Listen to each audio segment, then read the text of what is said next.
I will finish this analysis. This is very helpful. Okay. So question number 39. In the context of solving pollution problems, what is are the advantages of bioremediation techniques? देखो, first option, it is a technique for cleaning up pollution by enhancing the same biodegradable process that occurs in nature. It is a technique. Definition वाला part आ गया. It is a technique, right. It is a technique, तो definition type आ गया. Second वाला इसलिए one तो correct हो गया. Second वाला देखो, एनी कंटेमिनेंट, एनी, एंड बाद में कैन बी वर्ड आया है. Any contaminant with heavy metal such as cadmium and lead can be readily and completely. Any and completely word है. कैन बी वर्ड आया है, फिर भी एनी एंड कंप्लीटली, मतलब कि आपको टेक्निक्स है ना. मतलब कि कैन बी वर्ड आया तो करेक्ट होता है, वो ठीक है, लेकिन मतलब निगेटिव वाला भी कुछ टेक्निक लगाना है. मतलब कि दोनों टेक्निक लगने हैं. अगर एनी कंप्लीटली भी नहीं होना चाहिए और कैन बी वर्ड होना चाहिए, तब श्योर होते हैं. मतलब समझ में आ रहा है. मतलब कोई ना मतलब कि समझ रहे हो आप कि कैन बी वर्ड आया तो डेफिनेटली करेक्ट होता है, ऐसा बोलोगे तो हाँ ये स्टेटमेंट करेक्ट है. लेकिन एनी एंड कंप्लीटली आया इसलिए रॉन्ग है. तो मतलब कि आपको समझ लेना है कि निगेटिव स्टेटमेंट में ज़्यादा, मतलब कि एनी कंप्लीटली ऐसे एक्सट्रीम वर्ड्स आते हैं ना, तो can be possibility word cancel हो जाते हैं. इसलिए two is wrong. Two is wrong. And third में देखो कैन बी वर्ड आ गया. Genetic engineering can be used to create micro organism specifically design for bioremediation. यहाँ पे कंप्लीटली, एनी, ऑल ऐसे वर्ड आए क्या? नो. इसलिए third is correct, because can be तो आया लेकिन एक्सट्रीम वर्ड्स नहीं आए, इसलिए इसका आंसर है 1 and 3 only. I hope you get the trick. Question number 40. The trade dispute act of 1929 provided for. देखो, ये लॉजिकल क्वेश्चन नहीं है, स्टैटिक क्वेश्चन है. लेकिन मैंने ऑलरेडी बोला है, किसी चार ऑप्शन में अगर तीन चीजें सिर्फ एक एक बात कर रही है. देखो, ए में ओनली ए में क्या है? Participation of workers. बी में क्या है? Arbitrary power to management to quell industry disputes. C में क्या है? Intervention by British court. लेकिन डी में देखो, system of tribunals and ban on strikes. दो चीजें हो रही है. मतलब कि चार ऑप्शन में अगर तीन ऑप्शन में एक ही चीज हो रही है, लेकिन चौथे ऑप्शन में दो चीजें हो रही है. देखो, system of tribunal and ban on strikes, तो वाला ऑप्शन करेक्ट होता है. और इन इन रिवर्स, अगर तीन ऑप्शन में दो दो चीजें हो रही है और एक ही ऑप्शन में एक स्पेसिफिक चीज हो रही है ना, वो आंसर होता है. Getting my point. मतलब कि आउट ऑफ द बॉक्स जो ऑप्शन है ना, उसको चूज करो आप. पहले तीन ऑप्शन में ओनली वन वन पार्टी. ए में पार्टिसिपेशन हो रहा है वर्कर्स का. बी में आर्बिट्ररी पावर दे रहे हैं मैनेजमेंट का. सी में इंटरवेंशन बाय ब्रिटिश कोर्ट हो रहा है. लेकिन डी में क्या हो रहा है? System of tribunals plus ban on strikes. I hope you get my point. Next question, question number 41. Local self-government can be best explained as an exercise in democratic decentralization and democratic decentralization. तो ये इसमें logic नहीं है. देखो, आपको सबकी definition पता होनी चाहिए कि हाँ फेडरलिज्म की क्या है, एडमिनिस्ट्रेटिव डेलीगेशन क्या है, डायरेक्ट डेमोक्रेसी किसको बोलते हैं, डेमोक्रेटिक डिसेंट्रलाइजेशन किसको बोलते हैं. तो आप जब पढ़ोगे ना एनसीईआरटी, तो लोकल सेल्फ गवर्नमेंट मतलब डेमोक्रेटिक डिसेंट्रलाइजेशन.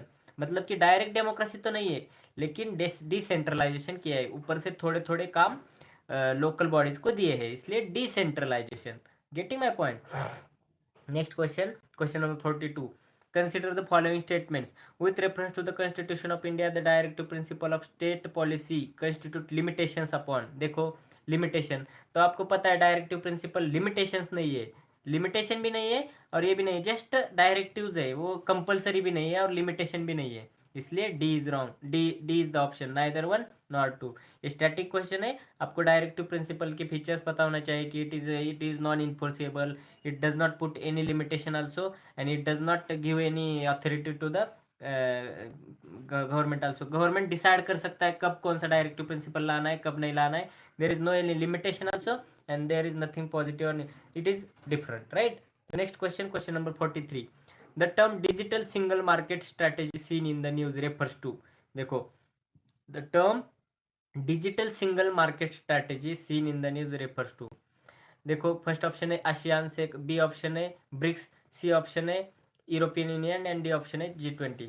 हाँ, यहाँ पे एक लॉजिक वर्क नहीं हो रहा है, जो मैंने ऑलरेडी बोला था. कौन सा लॉजिक? कि अगर चार ऑप्शन है और एक ऑप्शन में इंडिया मेंबर है और बाकी ऑप्शंस में नहीं है, तो ये होता है, क्या होता है, मतलब कि वो वाला आंसर होता है। लेकिन इसमें एक इशू है, ब्रिक्स में भी इंडिया मेंबर है और G20 में भी इंडिया मेंबर है। गेटिंग माय पॉइंट, मतलब कि ट्रिक कभी फेल नहीं होता। अगर आप डिटेल में सोचोगे तो आपको ये बहुत पता होना चाहिए कि हाँ, इंडिया ऑप्शन से जाओगे तो ब्रिक्स करूँ या G20 करूँ, तो वो वाला लॉजिक तो नहीं अप्लाई हो रहा है। दैट मीन्स कुछ अलग लॉजिक है। तो ये क्वेश्चन एक्चुअली ऐसा है कि डिजिटल सिंगल, मतलब कि आइदर डू यू नो और डोंट नो टाइप का क्वेश्चन है। लेकिन देखो, यूरोपियन यूनियन अगर ऑप्शन होता है ना, एक थोड़ा सा मतलब एक इतना सटीक ट्रिक नहीं है। लेकिन जब यूरोपियन यूनियन ऑप्शन होता है ना, जैसे कभी कभी डायरेक्टिव प्रिंसिपल जब भी ऑप्शन में होता है ना जनरली, तो वो वाला आंसर भी करेक्ट होता है। डायरेक्टिव प्रिंसिपल, अगर कुछ क्वेश्चन है और नीचे दिया कि हाँ दिस इज डायरेक्ट, तो डायरेक्टिव प्रिंसिपल वाला ऑप्शन है तो उसको अच्छे से सोच के टिक, मतलब कि वो उसको अच्छे से बारीकी से सोचना।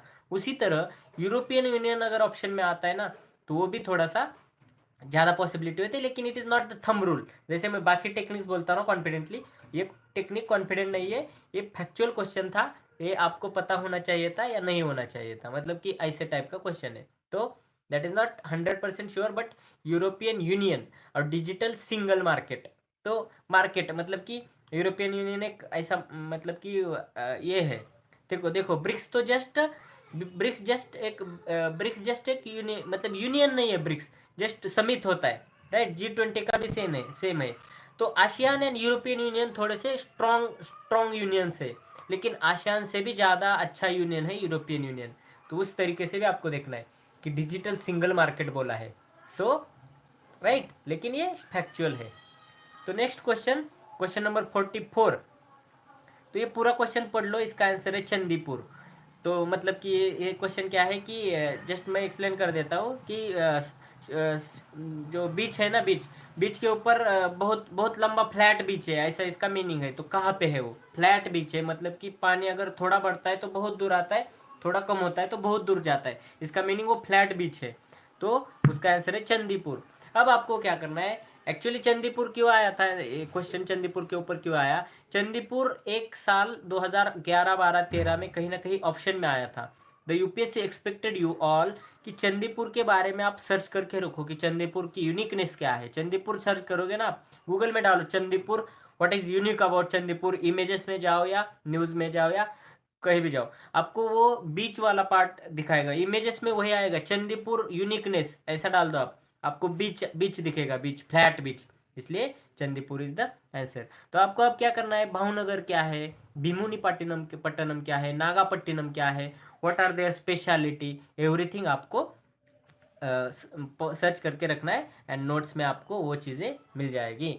Next question, question number 44। With reference to Prohibition of Benami Property Transaction Act 1988 consider the following statement which of the above are correct. तो थर्ड वाला पहले पढ़ लो।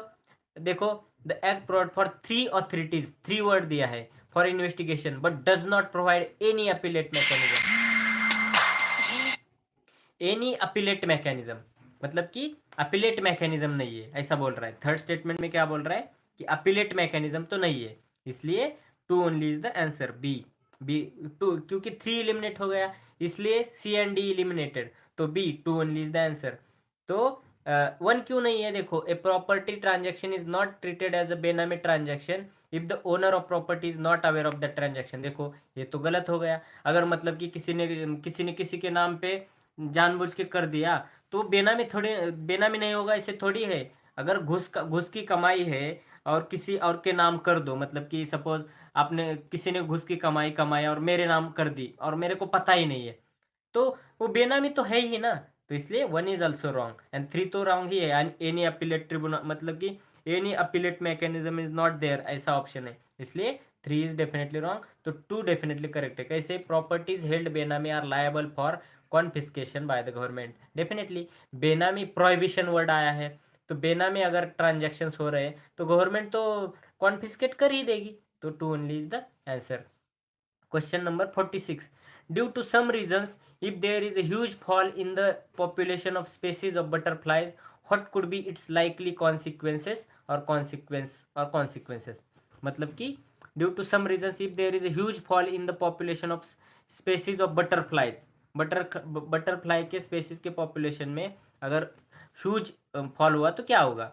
तो सेकंड वाला देखो, there could be drastic increase, drastic word आ गया, drastically word, drastic word wrong होता है, इसलिए 2 इज रॉन्ग। 2 रॉन्ग है तो बी एंड डी एलिमिनेटेड, तो 1 इज डेफिनेटली करेक्ट। तो पॉलिनेशन ऑफ सम प्लांट्स, देखा है, सम, ऑल नहीं बोला, some plants, and could be word आया है, some and could be, adversely affected, adversely drastically word नहीं है, एडवर्सली अलग वर्ड है, ड्रास्टिकली मतलब अलग वर्ड है, तो और इसलिए 1 इज डेफिनेटली करेक्ट। और थर्ड देखो, it could lead to fall in the population of some species of wasp, spider and birds, some species, some, not all, इसलिए थर्ड इज करेक्ट, इसलिए C 1 and 3 only is the answer.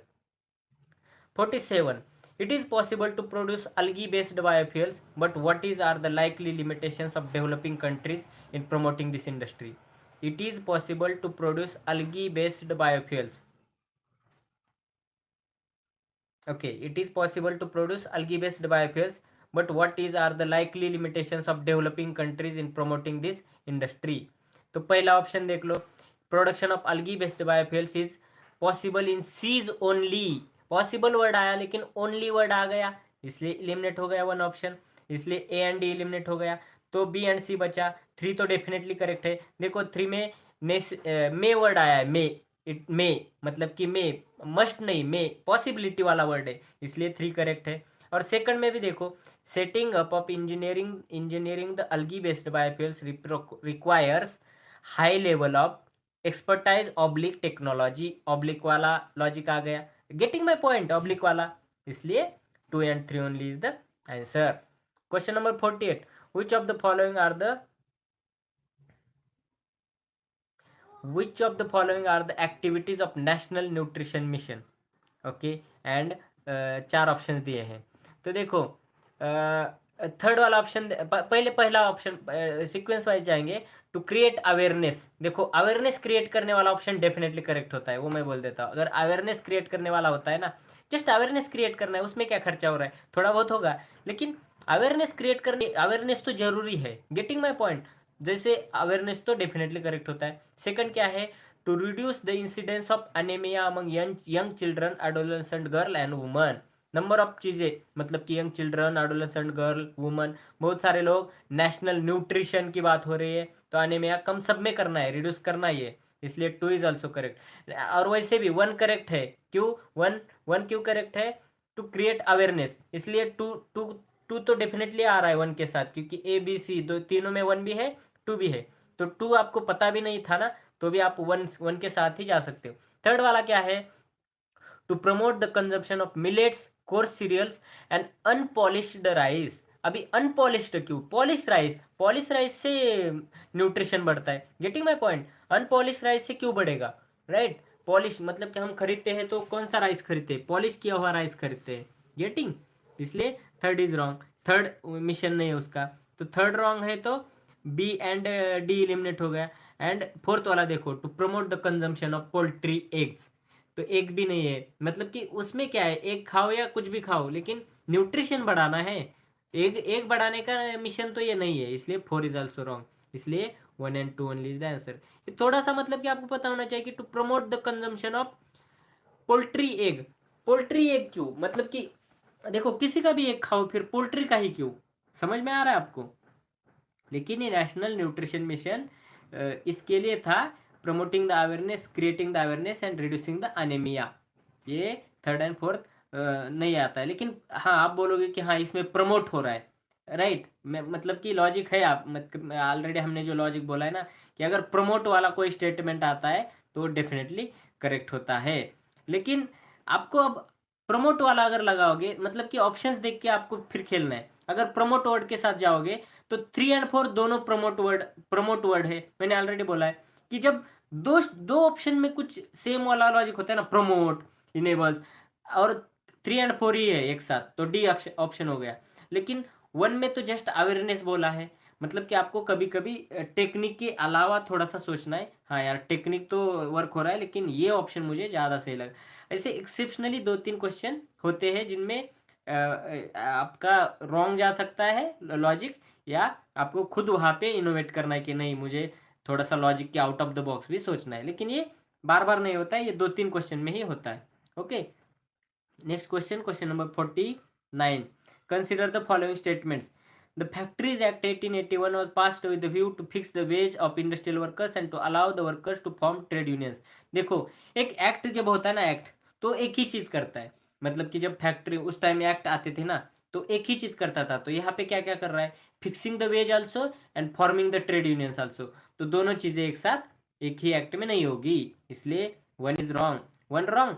और तो two देखो, NM Lokhande was the pioneer in the organising the labour movement in British India. देखो, मैंने already आपको बोला है शुरू शुरू में 2011-12 में कि जब ऑप्शन में किसी लीडर का नाम आता है ना, ऑप्शन में, ना कि मतलब कि ऑप्शंस में आता है ना, हिस्ट्री के फैक्ट करेक्ट होते। जैसे मैंने बोला मिनिस्ट्री का नाम डेफिनेटली रॉन्ग, इसका इंटरनेशनल ऑर्गेनाइजेशन का नाम आता है तो वो डेफिनेटली रॉन्ग है। वैसे अगर बहुत बड़े स्टेटमेंट में, मतलब कि स्टेटमेंट में अगर लीडर का नाम आता है ना स्टेटमेंट में, तो वो स्टेटमेंट डेफिनेटली करेक्ट होता है, क्योंकि वो यूपीएससी को पता है कि उतना याद रखना है जरूरी है, और हमें याद रखना जरूरी है। कोई कोई याद रख पाता है, नहीं रख पाते, तो ये ट्रिक आप अपना लो कि लीडर का नाम अगर ऑप्शंस में है तो वो डेफिनेटली करेक्ट होता है, इसलिए 2 only is the answer. Question number 50, in the context of mitigating the impending global warming due to anthropogenic emissions of carbon dioxide, which of the following can be potential sites of carbon sequestration? देखो, मैंने बोला है pollution होने का, pollution control करने का, global warming control करने के ऑप्शंस है ना, सारे करेक्ट होते, इसलिए 1, 2, 3 इज द आंसर। मतलब कि उस लॉजिक से कि हाँ ये मतलब कि ग्लोबल वार्मिंग को, पोल्यूशन को कम कर रहे हैं, तो सारे ऑप्शंस करेक्ट होते। Next question, question number 51। तो ये वाला क्वेश्चन है स्टैटिक का। तो देखो, in the election of Lok Sabha और state assembly the winning candidate must get at least, must word आया और 50% ऐसा आया, मतलब कि एग्जैक्ट बोल दिया उन्होंने, एग्जैक्ट फिगर, और मस्ट वर्ड आ गया तो रॉन्ग है। एंड सेकंड क्या है, according to provision laid down in the constitution of India in Lok Sabha the speaker of post goes to the majority party and deputy speaker to the opposition.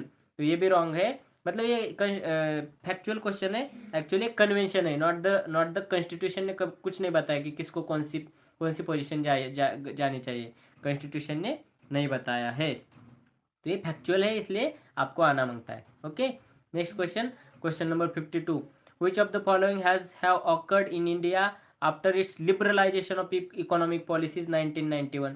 First वाला option देखो, मतलब कि share of the agriculture in GDP increase enormously. तो share of agriculture तो नहीं बढ़ा था, इसलिए मतलब कि लिबरलाइजेशन का फायदा एग्रीकल्चर को हुआ ही नहीं अभी तक इतना, इसलिए 1 इज रॉन्ग। और 4 क्या है, India foreign exchange reserve increase enormously. हाँ, ये चीज इनॉर्मसली हुई थी, मतलब कि 4 करेक्ट है, इसलिए 1 wrong and 4 correct, B only is the option. मतलब कि इनॉर्मसली वर्ड की वजह से दोनों में से एक ही करेक्ट है, लेकिन यहाँ पे भी लॉजिक अप्लाई नहीं होता है गाइज, ये आपको पता हो, मतलब कि 11th स्टैंडर्ड का इकोनॉमी का एनसीईआरटी पढ़ के इसका क्वेश्चन, आप इसका आंसर आना था, इसमें भी कोई लॉजिक में नहीं दे सकता, राइट। तो next question, question number 53, what are the application of somatic cell nuclear transfer technology? Somatic cell, cell देखो CELL, सेल किस में होता है, सेल मतलब कि सजीव में होता है, मतलब कि लिविंग ऑर्गेनिज्म होना चाहिए ऑप्शंस में। तो देखो, प्रोडक्शन ऑफ बायोलार्विसाइड, बायोलार्विसाइड मतलब केमिकल है, लार्विसाइड मतलब लार्वी को मारने का दवा, मतलब कि बायोलार्विसाइड, पेस्टिसाइड, हर्बिसाइड जैसे होता है ना, मतलब केमिकल है, तो इसमें तो ये तो नहीं हो सकता क्योंकि ये निर्जीव है। बी भी देखो, manufacture of biodegradable plastic, plastic भी निर्जीव है, वो भी लिविंग ऑर्गेनिज्म नहीं है। अभी सी एंड डी ऑप्शन देखो, reproductive cloning of animals and production of organisms free of disease. अभी ये 2 ऑप्शन में सेल है ना, सेल लिविंग ऑर्गेनिज्म में होता है, उतना तो आपको पता है, मतलब ए एंड बी एलिमिनेट हो गया। अब सी एंड डी में से डी क्या बोल रहा है, production of organisms free of disease, मतलब कि लेस डिसीज लेकिन फ्री, डिसीज ही नहीं होगा, ऐसे कैसे होगा, थोड़ा बहुत डिसीज तो होगा, इसलिए डी इज रॉन्ग, इसलिए C is the answer, reproductive cloning of animals. Okay, इसलिए reproductive cloning of animals is the answer. Next question, question number 54, consider the following statements. National payment corporation of India helps in promoting, helps and promote, helps, right, इसलिए 1 is correct. And national payment corporation of India has launched RuPay card payment scheme. National payment corporation, उसके long form में ही payment की बात हुई है, तो payment की चीज़ें वो बनाएंगे, राइट, तो आपको पता होना चाहिए, हाँ रुपे कार्ड पेमेंट का कार्ड है, तो नेशनल पेमेंट कॉर्पोरेशन ही बनाएगा, इसलिए both 1 and 2 is the answer. I hope कुछ कुछ क्वेश्चन में ट्रिक्स वगैरह नहीं आते, इसलिए मैंने स्किप किया है, क्योंकि फैक्चुअल वगैरह होते हैं वो क्वेश्चंस, लेकिन नो वरीज, जितने हो सके मैंने ट्रिक्स देने की आपको कोशिश की है। Thank you so much, good night.